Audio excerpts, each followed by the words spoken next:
नमस्कार. चला तर मग एका मस्त फटाफट ज्ञान आव्हानासाठी तयार होऊया. बघूया की आपलं जनरल नॉलेज किती अपडेटेड आहे. चला तर मग सुरू करूया. नियम एकदम सोपे आहेत. मी प्रश्न आणि त्याचे पर्याय देईन. फक्त मनातल्या मनात योग्य उत्तर काय असेल याचा विचार करायचा आहे. आणि मग शेवटी बघूला की स्कोर काय होतो. तर आपला पहिला राऊंड आहे राष्ट्र उभारणीवर, म्हणजे आपण भारताच्या इतिहासातील काही महत्त्वाच्या गोष्टींबद्दल बोलणार आहोत. चला, पहिला प्रश्न. भारतीय राज्यघटनेचे जनक म्हणून कोणाला ओळखलं जातं?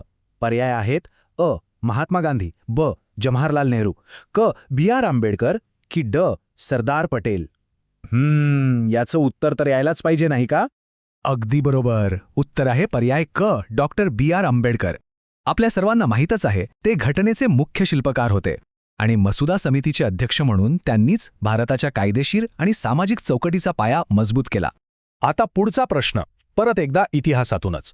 भारतीय इतिहासाला एक मोठं वळण देणारी प्लासीची लढाई, ती नेमकी कोणत्या वर्षी झाली होती? पर्याय आहेत: अ. 1757, ब. 1761, क. 1857 की ड. 1773. जरा आठवून बघा, या लढाईनंतर सगळा इतिहासच बदलला. ज्याने 1757 निवडलं त्यांचं उत्तर बरोबर आहे. याच लढाईमुळे ईस्ट इंडिया कंपनीने बंगालमध्ये आपलं वर्चस्व स्थापन केलं आणि पुढे भारतात ब्रिटिश राजवटीचा पाया रचला गेला. खरंच एक टर्निंग पॉइंट होता तो. बरं, तर इतिहासातून आता आपण वळूया भूगोलाकडे. आपला दुसरा राऊंड आहे आपलं जग आपला देश, ज्यात आपण भारत आणि जगाबद्दल काही इंटरेस्टिंग फॅक्ट्स बघणार आहोत. ठीक आहे, तर भारताच्या भूगोलावरचा प्रश्न. कर्कवृत्त म्हणजे ट्रॉपिक ऑफ कॅन्सर भारताच्या एकूण किती राज्यांमधून जातं? ऑप्शन्स आहेत 6, 8, 10 की 12. जरा डोळ्यासमोर भारताचा नकाशा आणून बघा, कुठून जाते ही रेषा? आणि याचं उत्तर आहे 8. हो, गुजरात, राजस्थान, मध्य प्रदेश, छत्तीसगड, झारखंड, पश्चिम बंगाल, त्रिपुरा आणि मिझोरम या 8 राज्यांतून कर्कवृत्त जातं. चला आता देशातून थोडं जगाकडे जाऊया. एक सोपा प्रश्न. क्षेत्रफळानुसार जगातला सगळ्यात लहान खंड कोणता? पर्याय आहेत: युरोप, अंटार्क्टिका, ऑस्ट्रेलिया की दक्षिण अमेरिका. बरोबर, उत्तर आहे क. ऑस्ट्रेलिया. आणि याबद्दल एक गंमत माहिती आहे का? ऑस्ट्रेलिया हा असा एकमेव खंड आहे जो एकाच देशाचा बनलेला आहे.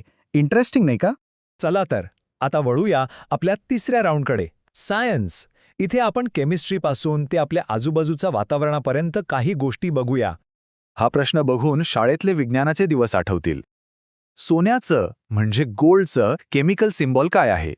पर्याय आहेत: गो, जीडी, ऑयू की एजी. आठवते का पिरियॉडिक टेबल? उत्तर आहे क. ऑरम. आणि हे ऑरम कुठून आलंय माहितीये? सोन्याच्या लॅटिन नावावरून, ऑरम. आणि ऑरमचा अर्थ होतो चमकणारी पहाट. वाह, किती मस्त नाव आहे नाही का? बरं, पुढचा प्रश्न एकदम बेसिक सायन्सचा आहे. आपल्या पृथ्वीच्या वातावरणात सगळ्यात जास्त प्रमाणात आढळणारा वायू कोणता? ऑक्सिजन, नायट्रोजन, कार्बन डायऑक्साईड की हायड्रोजन? याचं उत्तर आहे ब. नायट्रोजन. अनेकांना वाटतं की ऑक्सिजन सगळ्यात जास्त असेल, पण नाही. हा चार्ट बघा. आपल्या वातावरणात तब्बल 78% नायट्रोजन आहे आणि आपण ज्यावर जगतो तो ऑक्सिजन फक्त 21%. आणि आता आपण आलो आहोत आपल्या शेवटच्या आणि चौथ्या राऊंडमध्ये. हा आहे सांस्कृतिक आधारस्तंभ. यात आपण आपली राष्ट्रीय प्रतीकं आणि संस्कृतीवर काही प्रश्न बघूया. चला तर एक सोपा प्रश्न. भारताचा राष्ट्रीय प्राणी कोणता आहे? सिंह, हत्ती, वाघ की बिबट्या? उत्तर आहे क. वाघ. 1973 मध्ये वाघाला त्याच्या शक्ती, डौल आणि सौंदर्यामुळे भारताचा राष्ट्रीय प्राणी म्हणून घोषित करण्यात आलं.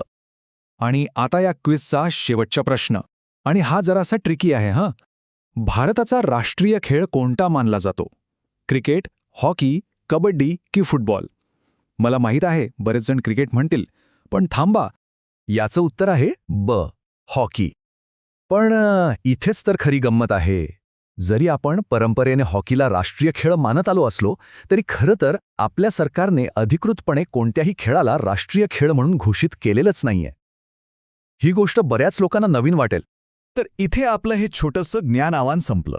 किती उत्तर बरोबर आली? स्कोअर मनात ठेवा. पण जाता जाता एक विचार करायला लावणारा प्रश्न. अशी कोणती एक गोष्ट आहे, असं कोणतं ज्ञान आहे जे प्रत्येकाला, अगदी प्रत्येकाला माहीत असलंच पाहिजे असं वाटतं? यावर जरा विचार करून बघा.